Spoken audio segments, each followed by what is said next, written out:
Le fracas du verre sur la table de conférence résonne encore dans mes oreilles. Le gobelet du CEO Brian Keller s'écrasant alors qu'il hurlait « Cet échec, c'est la faute d'Alicia ». La salle du conseil s'est figée. Son fils Ethan a esquissé un sourire tandis que mon titre m'était arraché en direct, mon badge rétrogradé en assistante data, alors même que l'encre de notre plus grand déploiement n'avait pas encore séché. L'humiliation brûlait plus fort que la lumière crue des néons au-dessus de moi. Mais je suis restée silencieuse, car à l'intérieur même des systèmes dont on m'accusait, j'avais laissé une chose qu'ils n'auraient jamais imaginée, une chose qui allait décider qui détenait réellement le pouvoir. Votre patron vous a-t-il déjà humilié en public? Dites-le moi dans les commentaires. Cliquez sur like et abonnez-vous, c'est ici que la situation s'inverse enfin. Le fracas du poing de Brian Keller sur la table de la salle du conseil déchira l'air comme un coup de feu. C'est ta faute, Alicia, aboya-t-il, sa voix résonnant contre les parois vitrées comme si tout l'immeuble devait entendre mon humiliation. La démo du système s'était figée en plein écran, une erreur clignotante projetée comme un verdict. En un instant, des mois de travail, des nuits sans sommeil, s'étaient évaporés sous le poids d'une seule accusation. Ethan, son fils, se prélassait au bout de la table, un rictus suffisant sur le visage, comme s'il savait déjà ce qui allait à suivre. Il n'avait écrit aucune ligne de code, conçu aucune brique de la plateforme, et pourtant Brian fit glisser le classeur vers lui comme lors d'un couronnement. Mon badge m'a été retiré, le mot « senior » remplacé par « assistante », comme si l'autorité pouvait s'effacer d'un simple trait de plume. Personne n'a parlé. Pas une voix dans cette salle glaciale ne s'est levée pour me défendre. Je suis restée debout, encaissant le poids de la honte, la morsure de la trahison, de celui qui aurait dû défendre la vérité, mais préféra le sang au mérite. Mon salaire fut réduit de moitié, mon titre piétiné devant le même conseil que j'avais déjà sauvé de 2 crises majeures. Les néons m'écrasaient comme des lampes d'interrogatoire, brûlant le mot « échec » dans ma chair. Mais je n'ai pas protesté, je n'ai pas crié. J'ai simplement hoché la tête, calme et silencieuse, car il n'avait aucune idée de ce qu'il venait de me céder. Il pensait m'avoir effacé, il n'avait pas lu les petites lignes. Je m'assis dans le petit box qu'on m'avait attribué, un coin sans fenêtre, avec une bouche d'aération qui bourdonnait au-dessus de ma tête et une chaise qui s'affaissait au milieu. L'humiliation de cette scène en salle du conseil me brûlait encore, mais mes mains agissaient par réflexe, fouillant mes dossiers, ouvrant les répertoires dont on avait oublié de me couper l'accès. Ils croyaient que la rétrogradation signifiait l'effacement. Ils n'avaient aucune idée de ce que j'avais dissimulé à la vue de tous. Sur mon deuxième écran, enfoui dans le dépôt que moi seul avait structuré, reposait le cœur du système, le moteur de validation des données. Chaque flux, chaque prévision logistique, chaque déclencheur prédictif passait par l'outil que j'avais écrit ligne par ligne à 3 heures du matin, pendant que les autres dormaient. Je ne l'avais pas conçu par rébellion, mais par précaution. 1 an plus tôt, quand le projet avait dépassé la phase pilote, j'avais enregistré ce moteur sous mon propre nom, déposé auprès de l'USPTO comme un composant sous licence propriétaire. J'étais la concédante. Corvista était le licencié. L'oubli n'avait jamais été corrigé parce que Brian n'avait jamais pris la peine de lire les annexes techniques. Il faisait confiance à Ethan pour tout posséder, sans comprendre ce que signifiait réellement la propriété légale. Mon écran brillait de preuves. Enregistrement du brevet, terme de la licence, mes initiales inscrites dans les en-têtes. Autorité opérationnelle, Alicia Monroe. Transfert sans consentement, rupture de licence. Je me suis adossée, laissant le bourdonnement de l'aération calmer mon pouls, ma colère se refroidissant en calcul. L'ironie m'a frappée. Il m'avait rabaissée au rang d'assistante, et pourtant, tout le déploiement à 450 millions de dollars restait enchaîné à mon approbation. Un coup à la porte me fit sursauter. Janine, l'agente de conformité, l'une des rares à encore me saluer dans les couloirs, posa un dossier sur mon bureau. « Demande d'audit du distributeur », murmura-t-elle, les yeux fuyants. La ligne de signature portait le nom d'Ethan. Mon rire m'échappa, plus tranchant que prévu. Il ne pouvait pas valider ce qu'il ne possédait pas. Ce soir-là, chez moi, je fouillais plus loin. Dans mon agenda en cuir, glissé derrière des cartes d'embarquement de mes visites de site, se trouvait l'accord de licence original que j'avais gardé pour moi. Ma propre écriture griffonnée dans les marges, conserver la propriété, faire valoir en cas de réaffectation. Je revis la conversation avec l'auditeur indépendant, des mois auparavant. Il avait souri en consultant mes papiers. C'est béton. S'ils essaient un jour de vous écarter, ils se placeront eux-mêmes en violation. À l'époque, je n'avais pas cru que ça arriverait. Aujourd'hui, ces mots résonnaient comme une prophétie. Je n'étais pas impuissante, j'étais patiente. Je refermais l'agenda et fixais le plafond jusqu'à ce que les lignes se fondent dans l'ombre. Il pensait que le pouvoir avait basculé vers Ethan. Il pensait que l'effondrement du système était ma faute. Mais enfoui dans le code, dans la licence, dans ces papiers qu'il n'avait jamais lus, se trouvait une mèche que moi seule pouvais allumer. Et quand elle brûlerait, ce ne serait pas ma carrière qui partirait en cendres, ce serait la leur. Le lendemain matin, j'arrivais plus tôt que tout le monde, les néons bourdonnant encore dans le silence vide de l'étage. Je n'étais pas là pour rattraper mes tâches d'assistante. J'étais là pour m'assurer que chaque trace que je laissais soit volontaire. Mon premier geste fut simple, sécuriser la piste d'audit. La direction de Corvista pensait que j'avais accepté ma rétrogradation en silence. Mais mes identifiants pénétraient encore plus profondément dans le système qu'Ethan ne pourrait jamais le comprendre. J'exportais les journaux de validation, chaque transaction marquée de mon identifiant de concédante, et les chiffrerais sur un disque privé. Chaque ligne racontait la même histoire. Le système ne pouvait tourner sans mon moteur de validation. À midi, Ethan paradait dans les bureaux avec un sourire appris par cœur, ses classeurs dégorgeant de papier. Il se vantait des réunions à venir avec la direction du distributeur, promettant de réparer le désastre laissé par Alicia. Je gardais les yeux rivés à mon écran, le laissant parler, le laissant empiler son arrogance plus haut que les dossiers sur son bureau. Chaque vantardise aiguisait la lame que je polissais en silence. Le soir, chez moi, je rédigeais un premier schéma. Pas un discours, pas une plaidoirie, mais une note juridique. Claire, concise, citant la clause de licence mot pour mot. L'éviction du concédant original constitue une violation. Je ne l'envoyais pas, le timing comptait plus que l'impulsion. À la place, je contactais quelqu'un qui n'avait jamais trahi une seule confiance. Marcus Hale, un avocat spécialisé en conformité logicielle avec qui j'avais travaillé lors d'une phase pilote. Sa réponse arriva en quelques heures. Si les journaux de licence sont exacts, vous avez l'avantage. Ne vous précipitez pas. Rassemblez tout. Quand le conseil réalisera l'exposition, ce sera eux qui paniqueront, pas vous. Ces mots m'ancrèrent. Je n'étais pas là pour crier à l'injustice. J'étais là pour construire l'inévitable. La semaine suivante, je jouais le rôle qu'on m'avait attribué. Je préparais des rapports, je formatassais les slides d'Ethan, je lui remis des dossiers qu'il ne lisait qu'en diagonale. Pendant ce temps, j'ajoutais des annotations discrètes à mes archives, horodatage, historique de version, capture, montrant ces modifications empilées sur mon code d'origine. Rien de falsifié, tout factuel, indéniable. Qu'il monte sur scène avec la main de son père sur l'épaule, je voulais qu'il soit assez haut pour que la chute brise non seulement sa fierté, mais aussi sa crédibilité. En parallèle, je sondais le terrain par des conversations discrètes. D'anciens collègues du service IT, du distributeur, décrochaient quand j'appelais. Je ne demandais jamais de faveur, je me contentais de questions. Si la propriété de la validation était contestée, auriez-vous la capacité de reconstruire ? Leur réponse était prudente mais révélatrice. Si ça venait de vous, Alicia, nous écouterions. C'était suffisant. Le vendredi, j'avais tout, journaux, notes, confirmations. Je n'avais pas besoin de crier, ni de réclamer la lumière. Mon piège n'était pas une confrontation dramatique, c'était le silence chargé de preuves. Tout ce qu'il me fallait, c'était le moment juste pour faire basculer la balance. Et je savais que ce moment approchait, car des hommes comme Ethan ne cessent jamais de parler. Ils ne s'arrêtent là que lorsque le sol s'ouvre sous leurs pieds. Le lundi du comité de pilotage du distributeur arriva avec un froid vif dans l'air, et je pouvais déjà sentir l'anticipation vibrer dans les couloirs de Corvista. Ethan parada devant mon box, costume sur mesure, téléphone collé à l'oreille, répétant des phrases toutes faites censées le faire passer pour un visionnaire.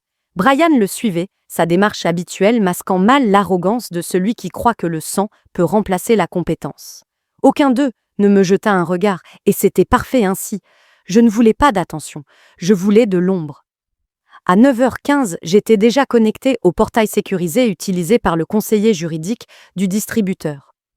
Depuis des semaines, je préparais ce message, le révisant jusqu'à ce que chaque mot soit vidé d'émotion et aiguisé en fait.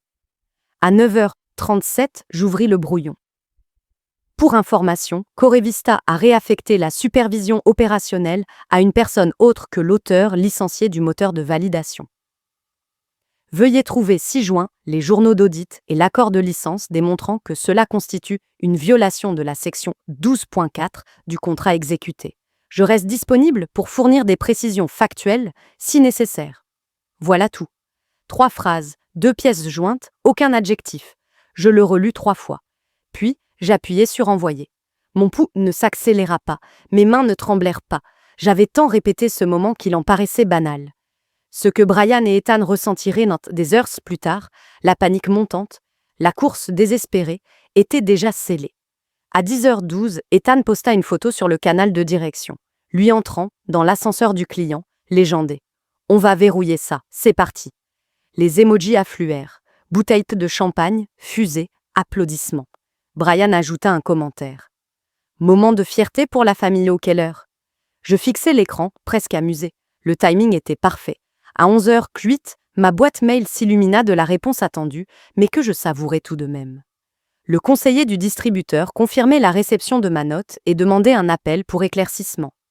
Je répondis dans les 2 minutes, joignant un journal étendu, retraçant l'autorité de validation jusqu'à mes initiales. Rien de plus, rien de moins. À midi, des murmures circulaient.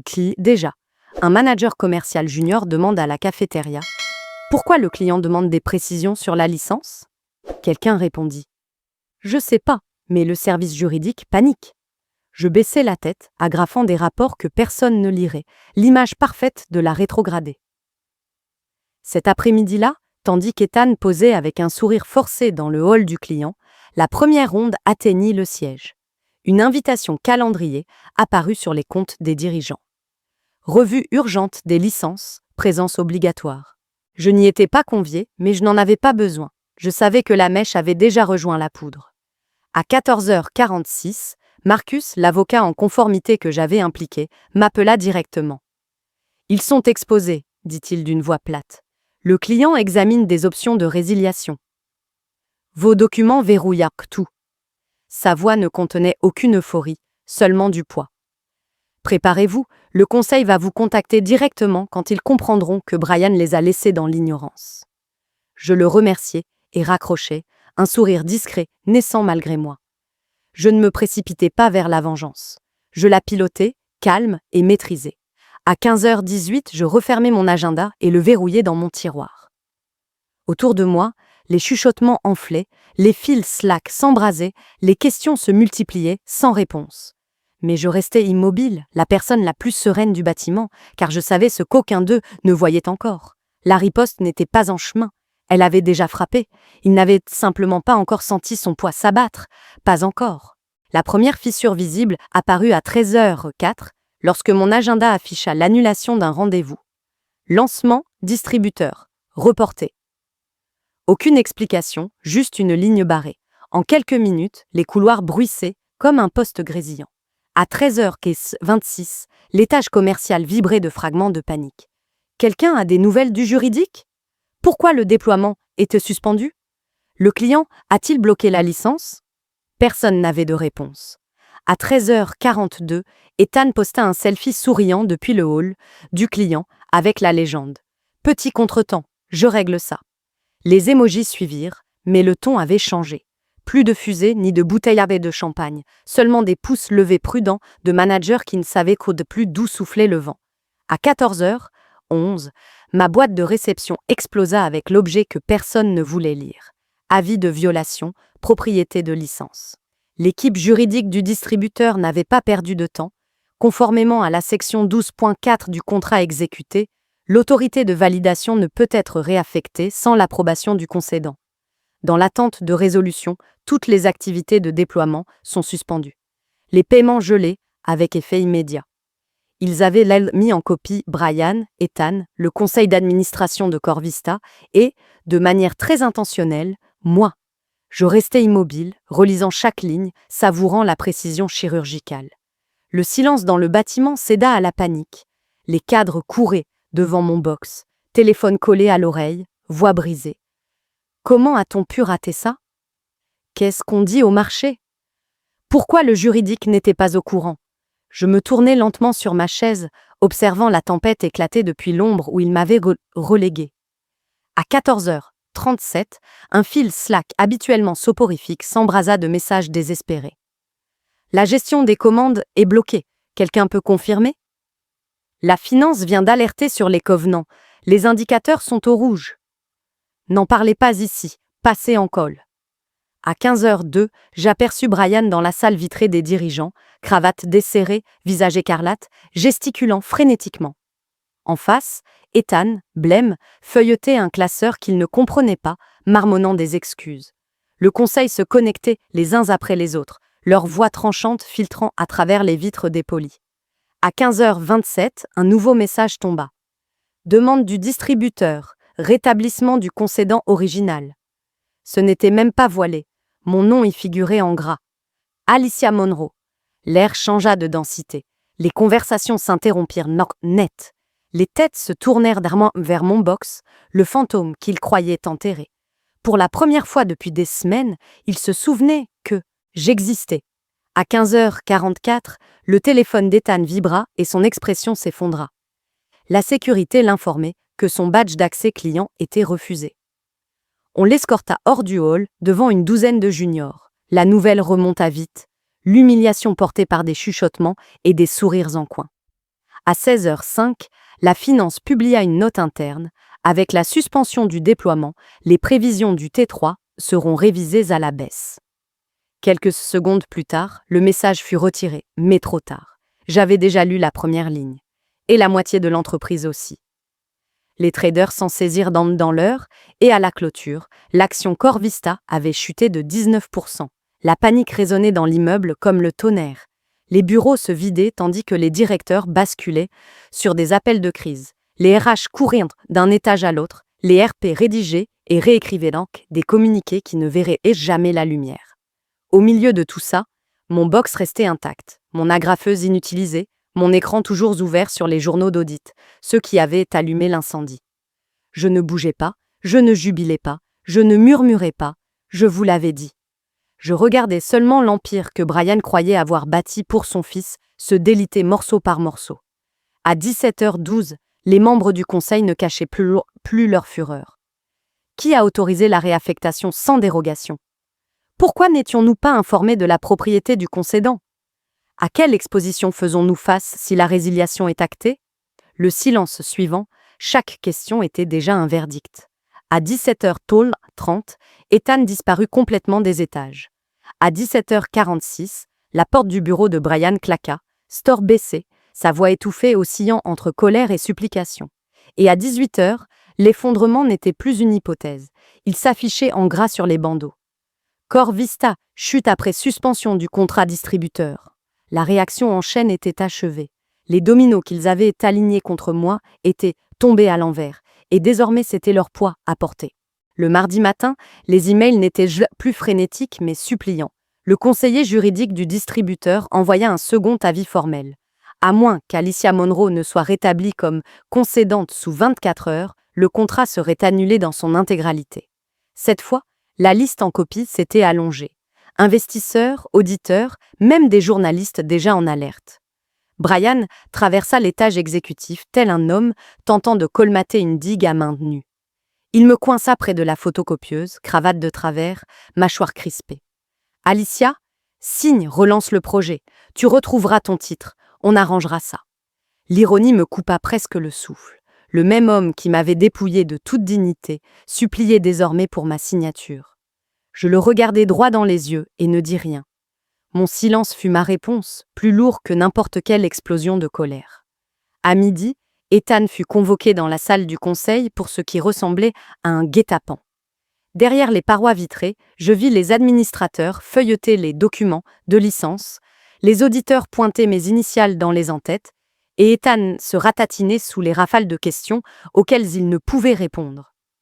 Il quitta la pièce, rouge écarlate, fuyant les regards, son téléphone vibrant de coups de fil ignorés.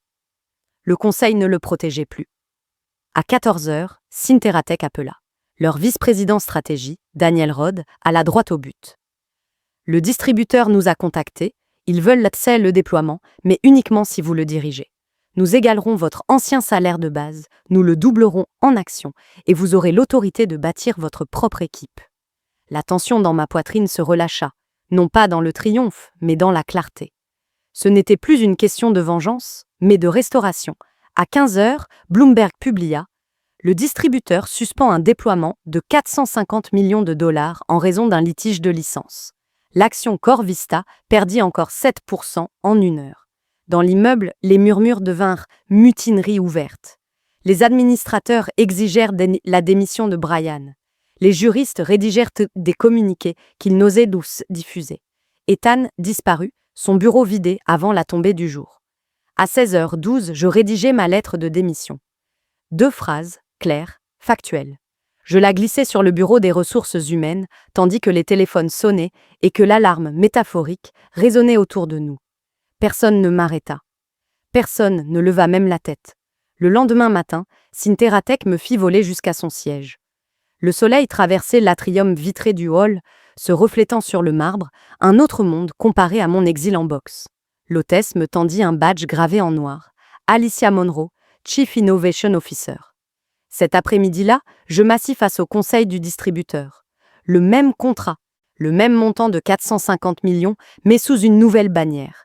Syntheratech, avec Alicia Monroe comme concédante. Leur COO me serra la main fermement. Nous avions prévenu Corvista que cela arriverait s'ils vous coupaient. Ils n'ont pas écouté. Nous ne faisons pas 2 fois la même erreur. J'acquiesçai, calme, assuré. Moi non plus.